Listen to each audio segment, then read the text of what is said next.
Welcome to Life, Laughter, Divorce, episode 59. I'm your host, Leanne Linsky. I'm the boyfriend. And welcome back to another wonderful week of divorce. It just keeps getting better. It does. I'm learning so much every week, and I'm just surprised. I didn't know divorce could be so interesting. Who knew we would have this much to talk about? Yeah. Yeah. And who knew that talking about divorce a lot would have a positive effect?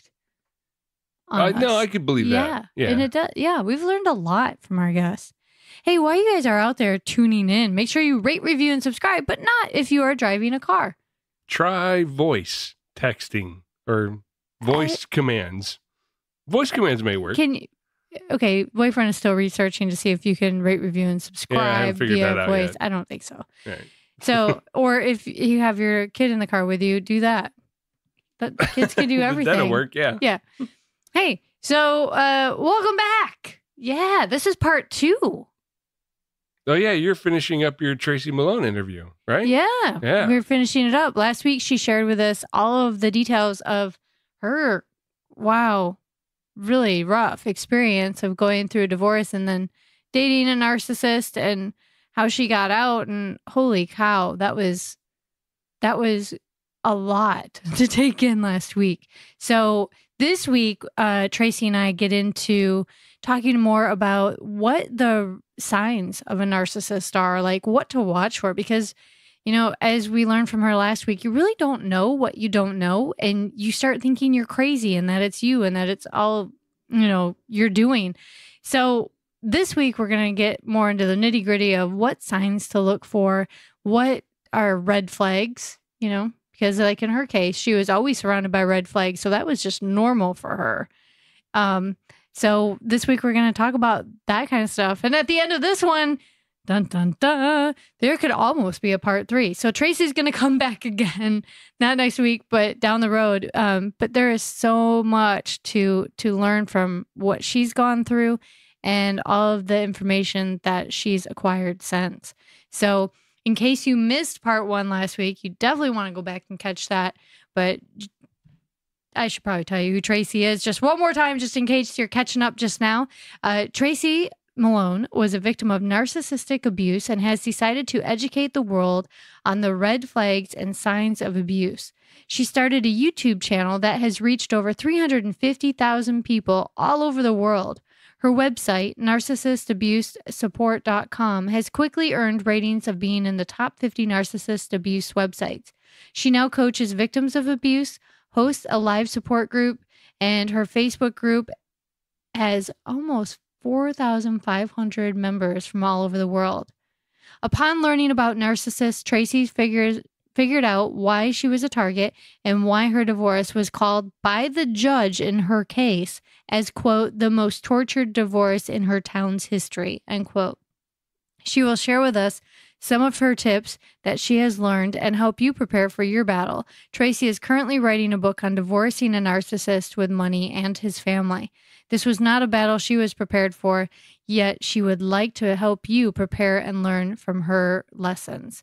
And one of Tracy's favorite sayings is, "Screw the lemonade, I'm making a difference." So without further ado, meet Miss Tracy Malone.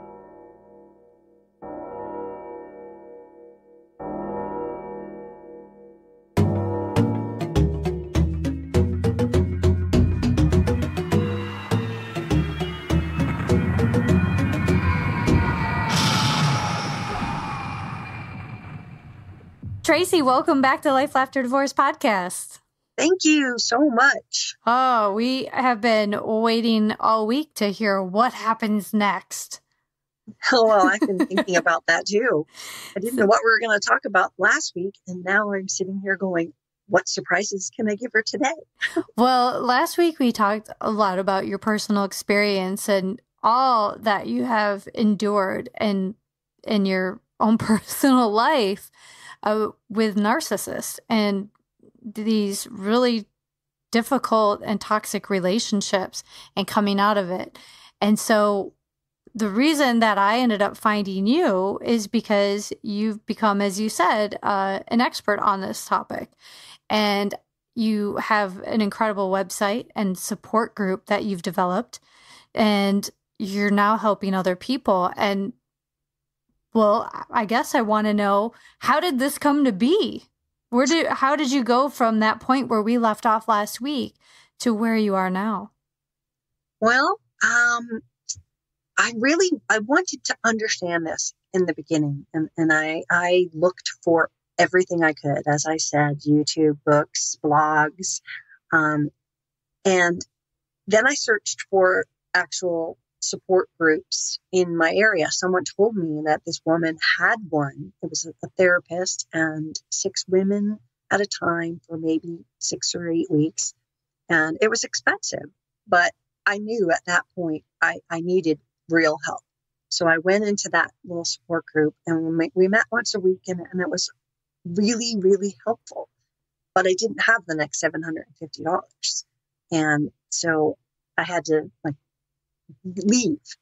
But I had also been running, I'm a marketer and I have a website business. So I have always, for the last 5 years, led a WordPress meetup in our town. And we have 650 members. And I've been doing that for 5 years. And so I said, why can't I just start a narcissist abuse support group? And I just put it up there on Meetup. And then I had enough members to have a meeting.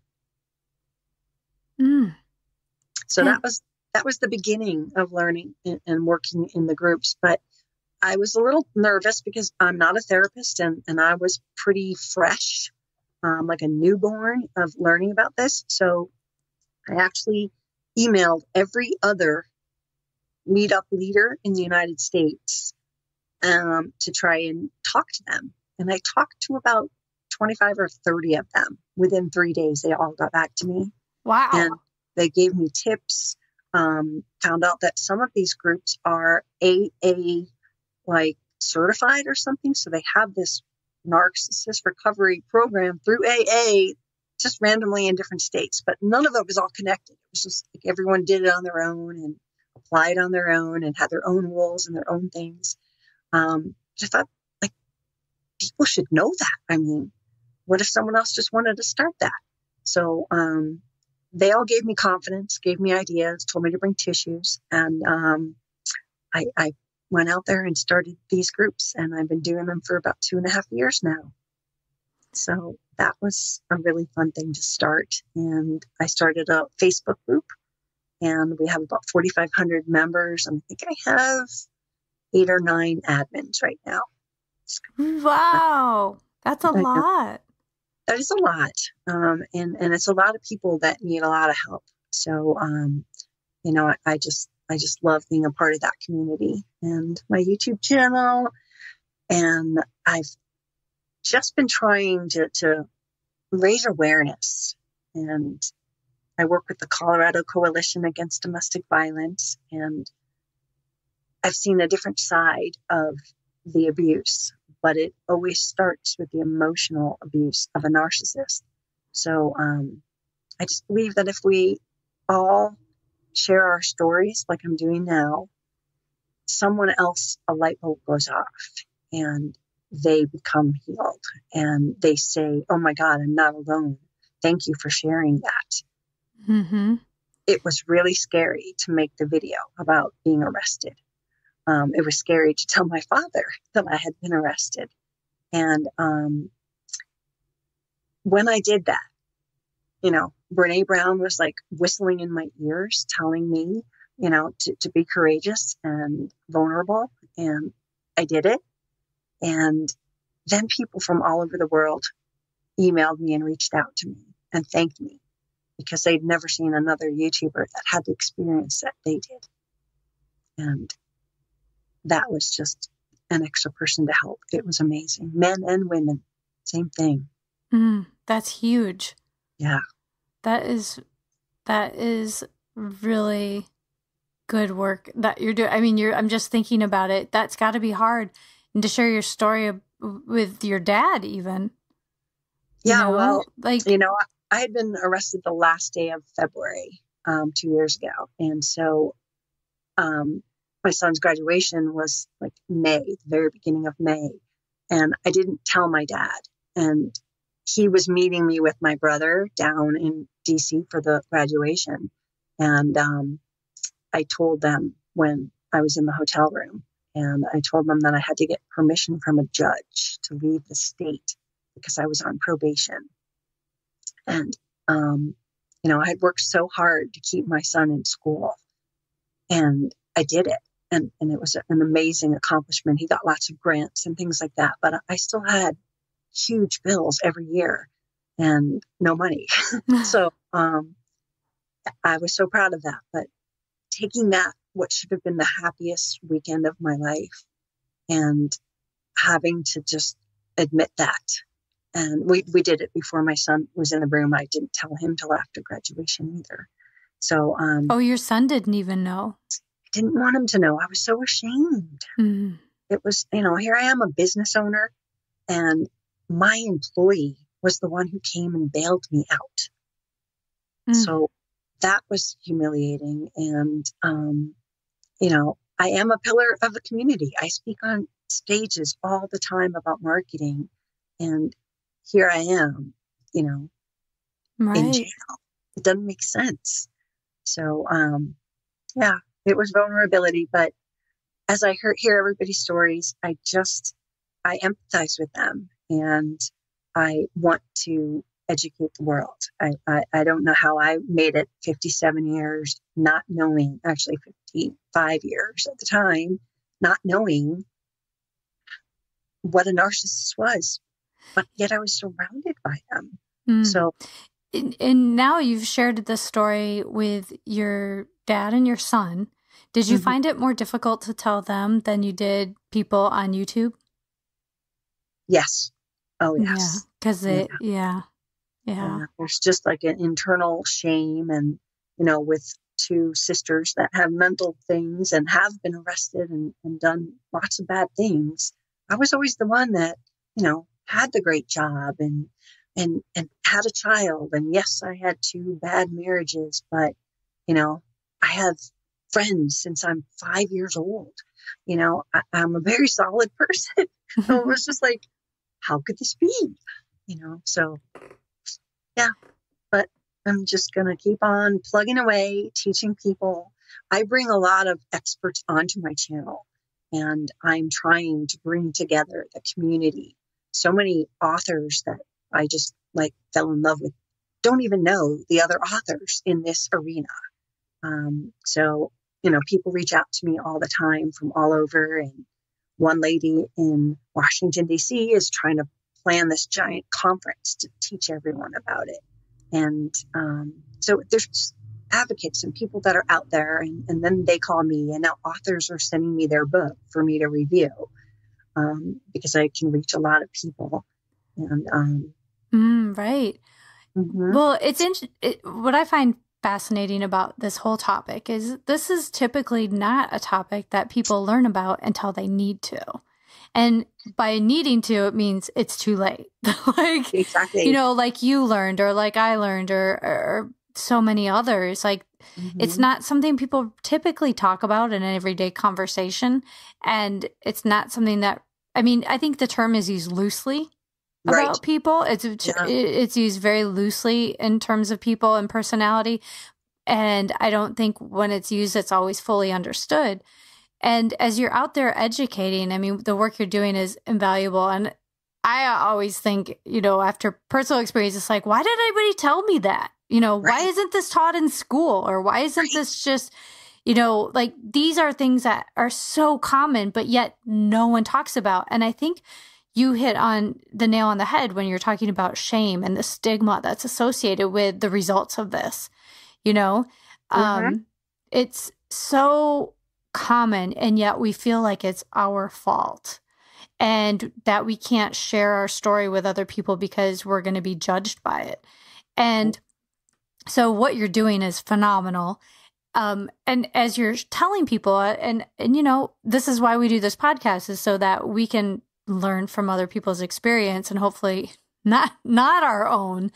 But what would you tell people are the biggest signs to look for when dating, that could signify that the person that you're dating is a narcissist?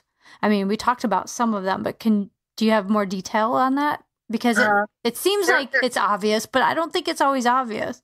No, I really don't think it's obvious. And it's obviously not obvious that there's enough education out there, because last year, I think, was the first World Narcissist Abuse Day.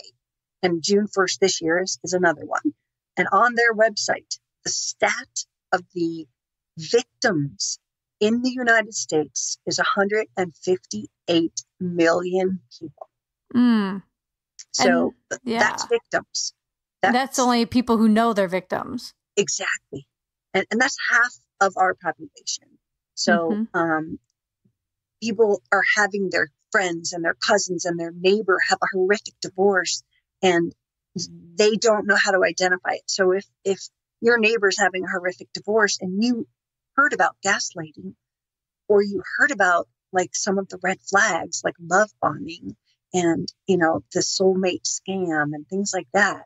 If you learn all of these things because you listen to this podcast, then you can tell your neighbor, go look up gaslighting. It's as simple as that. It doesn't have to be you, but you can prevent the next generation and teach our children better boundaries. A lot of times victims don't have boundaries. They don't know how to set them because they're just trying to be nice. So yes, they'll say yes to everything, and I'll pack your house, and I'll watch your kid, and I'll do your grocery shopping and take you on vacation. We don't know how to say no. And so boundaries are one of the most important things that victims have to learn to do. And seeing flags is one thing, but preventing it from ever happening again is a boundary. And the other really, really big thing that everybody, I had a post on my Facebook group this morning, and I think I did one yesterday on YouTube asking what was the red flag that you missed.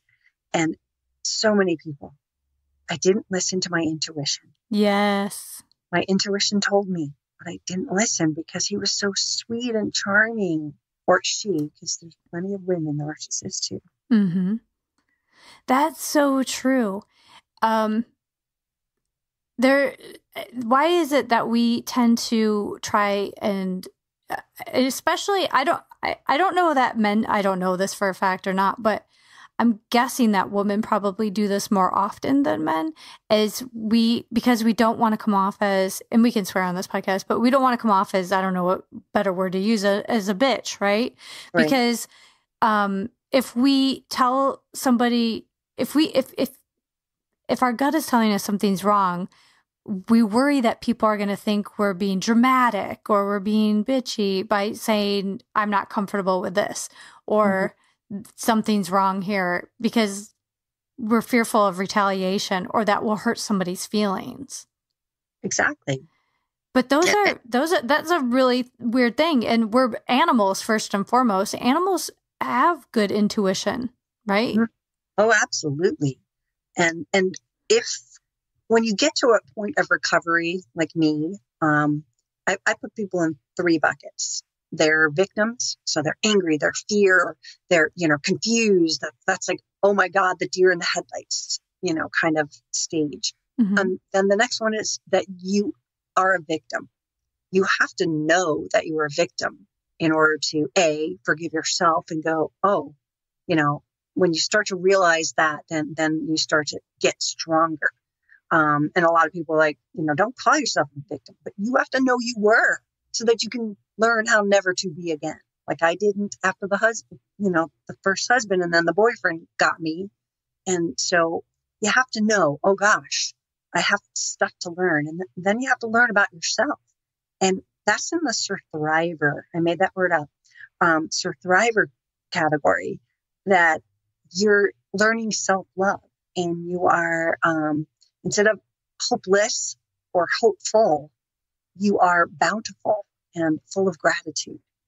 That's like one sort of parallel of those stages. Does that make sense? Yeah. So the last one is a survivor, right? And okay. And where you're learning about yourself and self-loving yourself, and you've forgiven yourself. And then the one before that was you realize that you were a victim of a narcissist. And the first you learn one, all about them. Yeah. You learn, like, in the first stage, you're almost like a detective. You're like, we're spying on their Facebook. We're looking in their email. We want to know, like, what the hell happened and who was this person. And you're just in this stage of confusion. But once you start to heal, that's the victim part. And then you start to learn the language, how to speak about what happened. Right. You know, okay, so I told you all the stories last week about my husband buying me all these things. But what I learned was that was control. Him and his family threw away all of my clothes when I first met them and wanted to dress me like a princess. Took me to Barney's and made me buy Prada shoes that I never will wear. But they were trying to control the way I looked.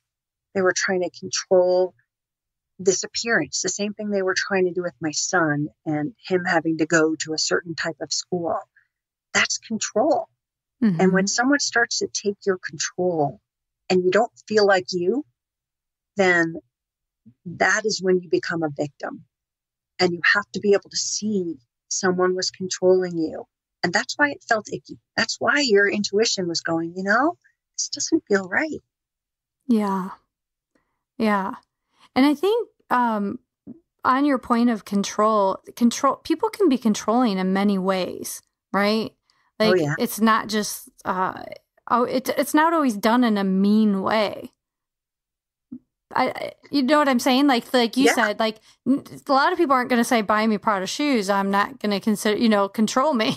Because, but what the point is of that is they're changing who you are. They're telling you what to wear. They're telling you, taking you out of your own normal self, right? Exactly. Yeah. Which also, what kind of my experience in seeing is the opposite can be true. Like, whereas they're giving you stuff to control you, other people can take stuff away from you to control you, like moving you to Colorado where you have no support system and neither of you have friends or anybody close to you.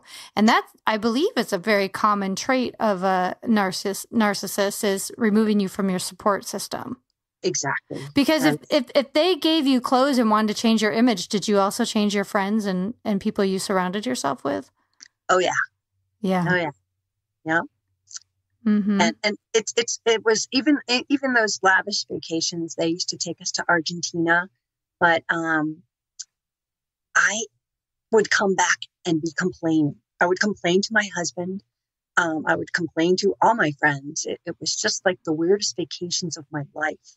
And my husband was like, they just took you on $150,000 vacation. You're ingrateful, and I was like, well, I was really grateful for it, but it was controlled every single minute of every single day. And, it was not relaxing. There was lots of fighting between the family. And there I was like, wait a second, if they're such a good family, why is the grandfather hitting the granddaughter at the dinner table? It's just weird stuff like that. So they pretended to be so high class, and then all of these things were just contrary to that. So that's another really big thing, is don't listen to words. Actions speak louder than words. Right. And that's what the intuition is telling you. They're telling you one thing, but they're doing something else. Your stomach starts to turn. So here they're saying to me, they took me on this wonderful vacation, but I didn't have a good time. So you're just an ingrate.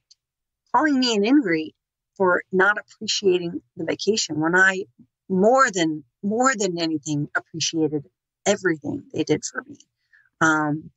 But to be told that I didn't, that was gaslighting me. So what I'm getting is, it's like, it's not about the amount of, like, so there's a couple of things going on. Like, they spend a ton of money. There are a lot of gifts. There is a lot of material things. But the key thing here is to watch the behavior behind it.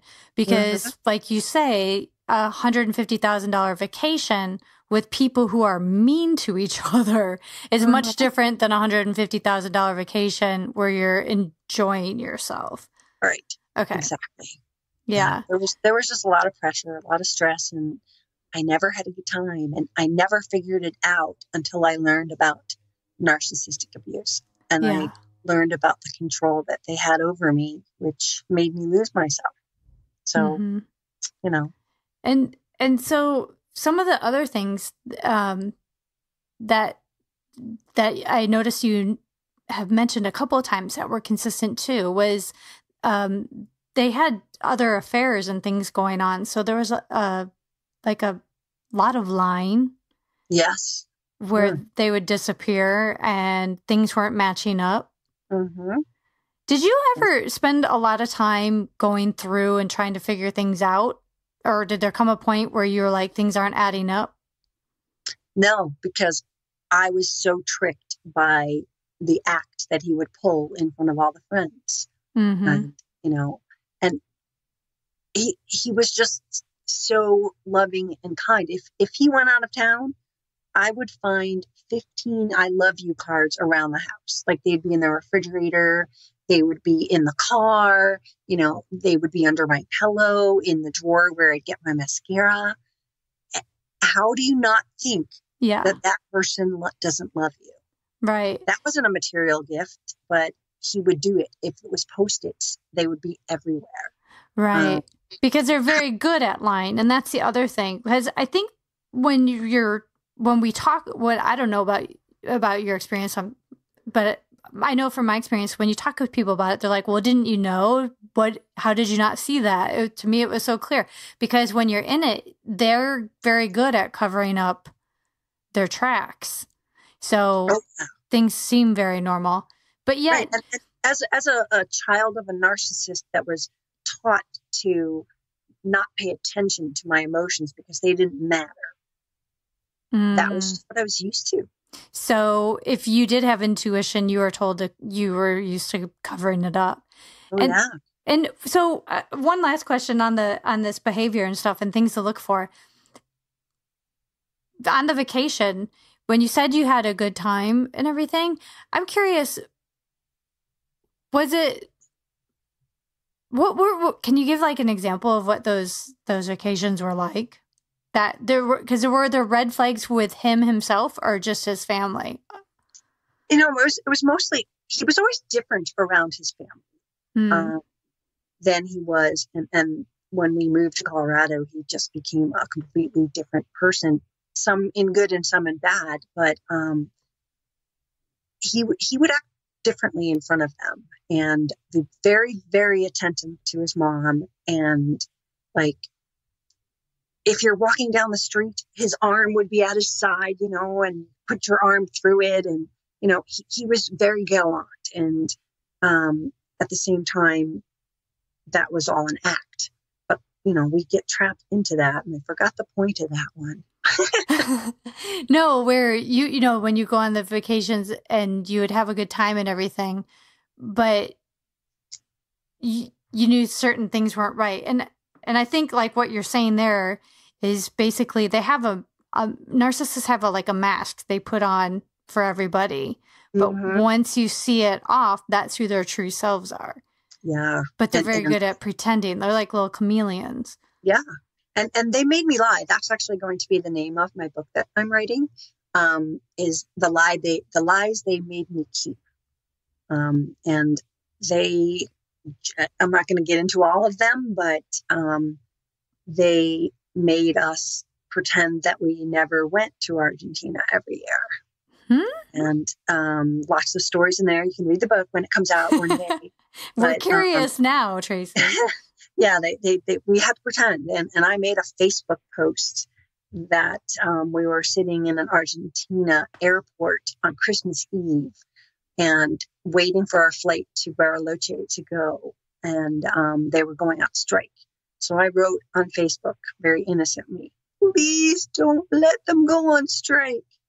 And one of his cousins answered it because they were, in fact, in Argentina for that year. And my in-laws never told the kid's mother or them that they lived there too. So that cousin's knowing that the airlines were going on strike, like went, oh my gosh, are you in Argentina? And I think that was the end of my marriage, because that Facebook post, I've never seen anything so crazy in my entire life. His father went ballistic and screamed at me that I had ruined their life and I was a gold digger. And like all these things from this person that like was calling me daughter yesterday. I didn't understand it. It was so bizarre. But it was just a few months after that he got the job and moved away. So I think that was the kiss of it. So that's sort of crazy.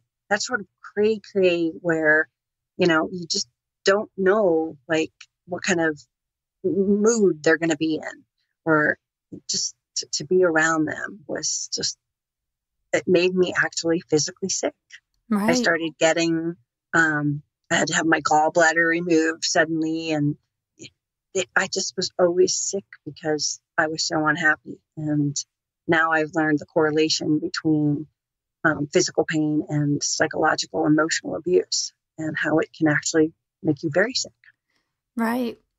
Well, what I find interesting in hearing you is, even though you were unhappy and stuff, and there were a lot of things where, you told your like you would say, you mentioned your friends, like vacation was terrible, but then, and your husband would say you're ungrateful, but it wasn't like then, I mean, it was kind of like you were ignoring your intuition, like you knew things were wrong, but you still didn't see your marriage coming to an end. No, nothing. Did it just seem to you like regular, normal marital things?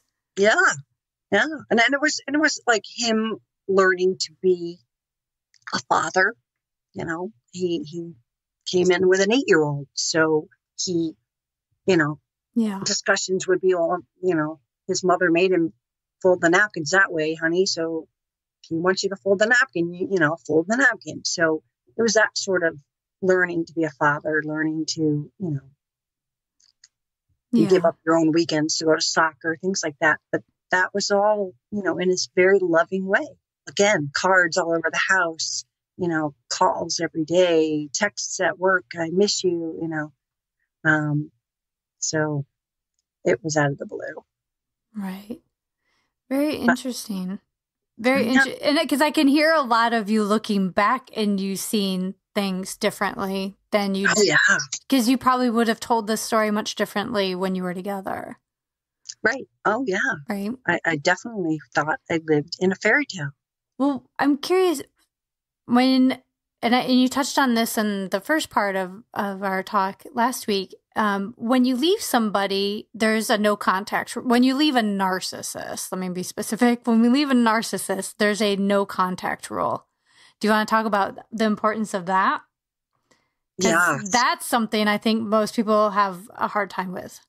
Yeah. No contact is a term that is used when describing what a victim has to do in order to heal, because there's another cute little word we have our own language, but it's called hoovering. So if you break up with a narcissist, they do what they call hoovering. It's named after the vacuum cleaner. Suck you back in.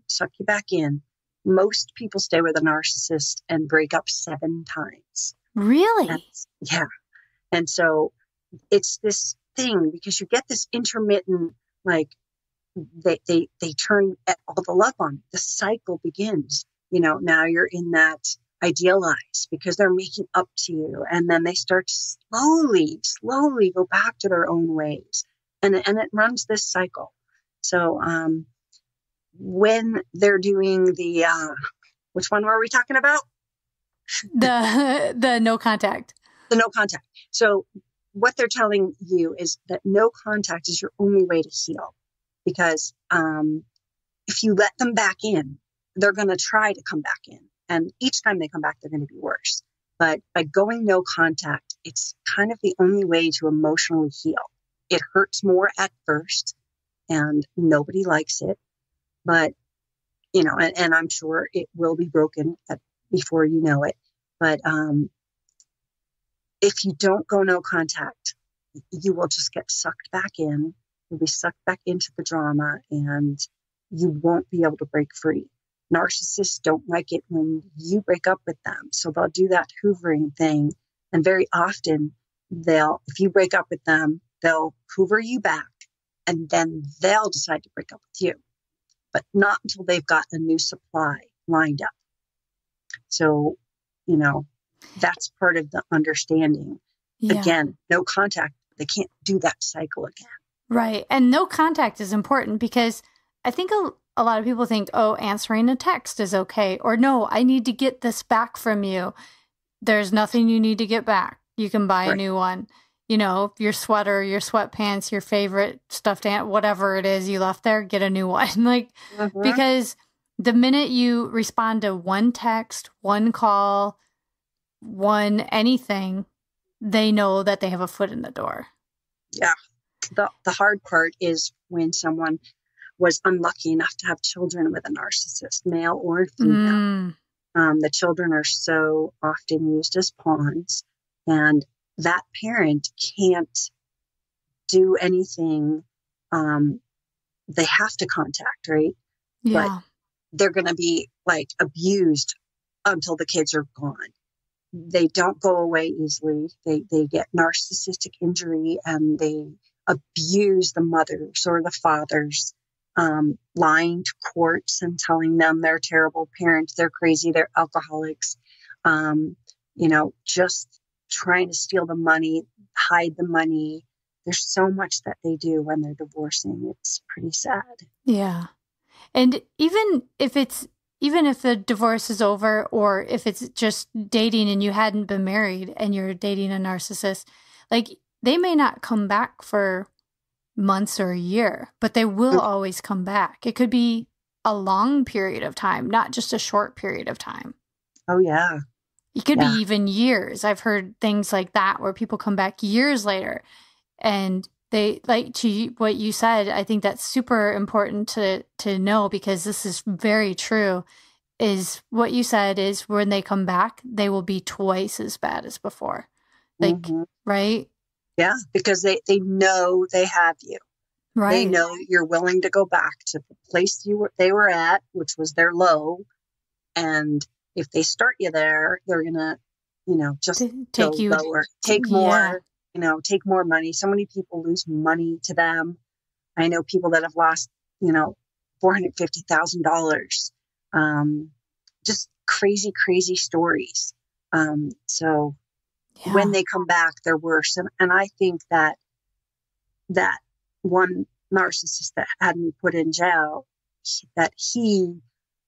my next step, if I didn't get all this healing and if I hadn't hit bottom in that jail cell, the next one would have killed me because he was close to the edge of crazy like that. And I've never seen anything more evil. I've never seen eyes that turned black, like there was no soul in them.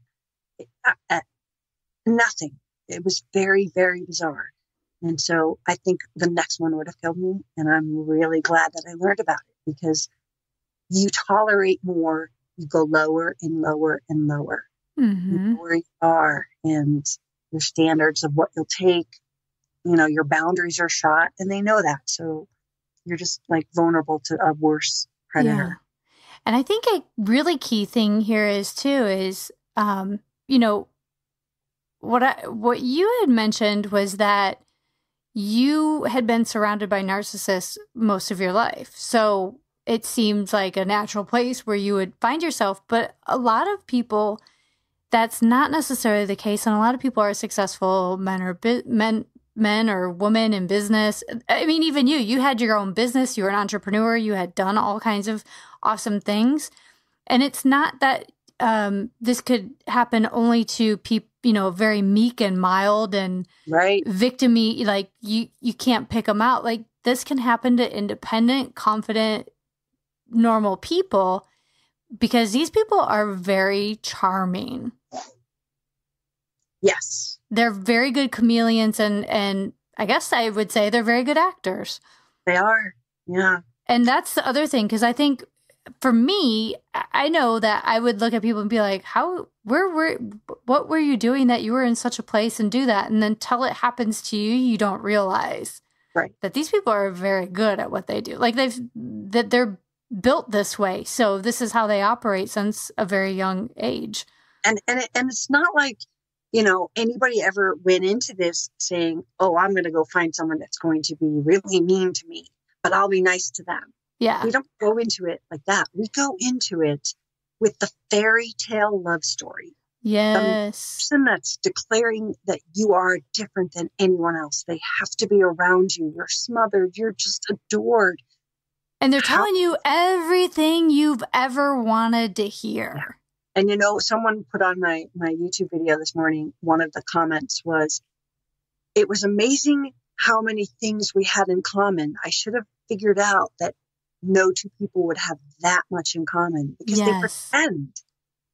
Right. So whatever you tell them in the script, because they're being very compassionate when you first meet them, and whatever you're telling them, like I told, the last guy about my rich husband and how he rang me through the courts and I never wanted their gifts. And then they sat there, smearing me that I was some gold digger. And it was just so weird.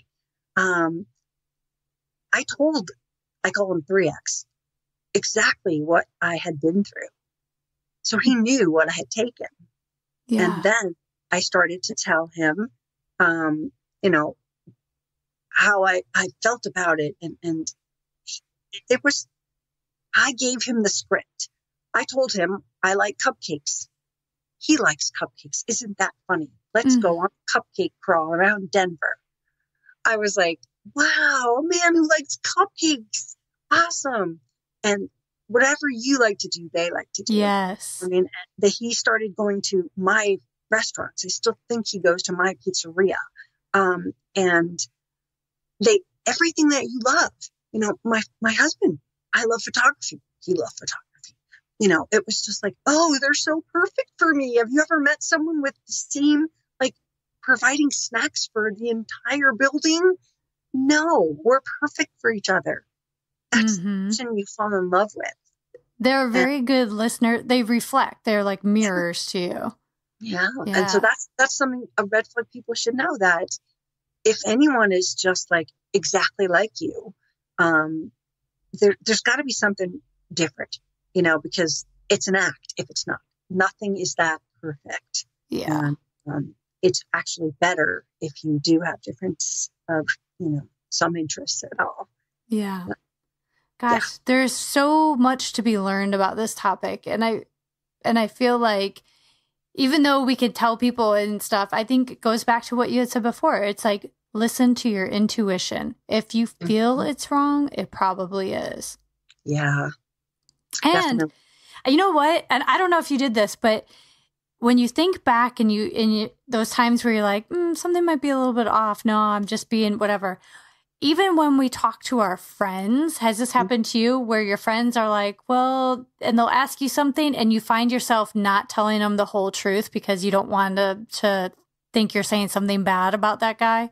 Oh, yeah. That's a red flag. Yeah. If you can't openly tell somebody what you're about to say and you hold back because you think they might try to dissuade you from dating this person, you should probably consider that. Yeah, exactly. Yeah. All my friends vetted my second husband.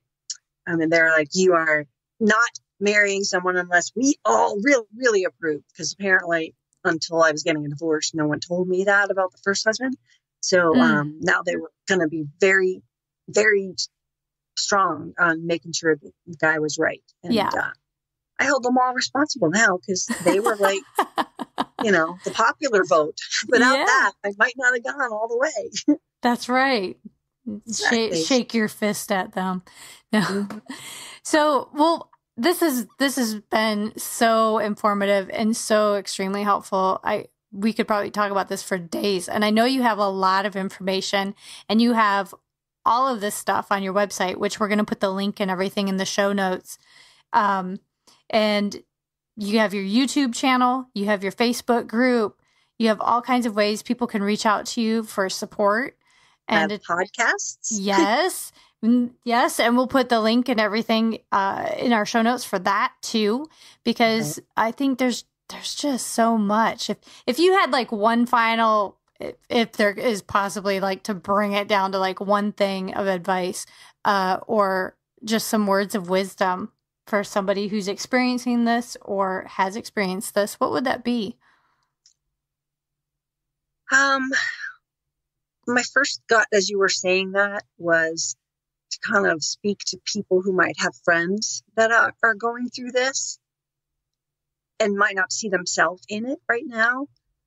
Just try to help them through it and support them, because if you learn something that can help them, get to this sort of awakening, then you'll be saving your friend. And if you don't help them during this time and you say something bad, like I lost my two friends, then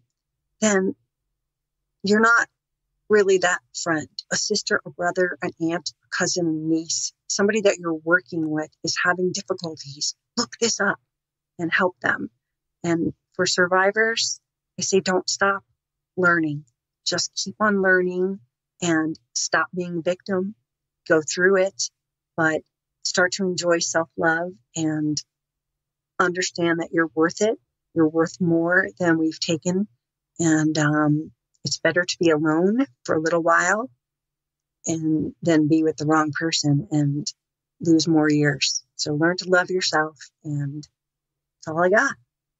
I love it. Thank you so much, Tracy. And I really appreciate you sharing your personal experience as well as all of your expertise that you've gained on this topic in the past few years, because what you're doing is really good work and helping people. Again, I wish we could teach this to people at a very young age. Yeah. So thank you for all that you're doing. Please keep in touch with us and everything. And I'm sure people are going to be checking out your site and your groups and your podcasts and all of that, because this is so very common and very needed. So thank you. I could do a whole video a whole podcast with you guys on divorcing a narcissist. Yes. Because there's lots of tricks and lots of things they're going to pull and things that you can do to protect yourself. Well, we definitely need to get back on that. Maybe a part 3. Okay. Well, thank you so much for having me. Thank you, Tracy.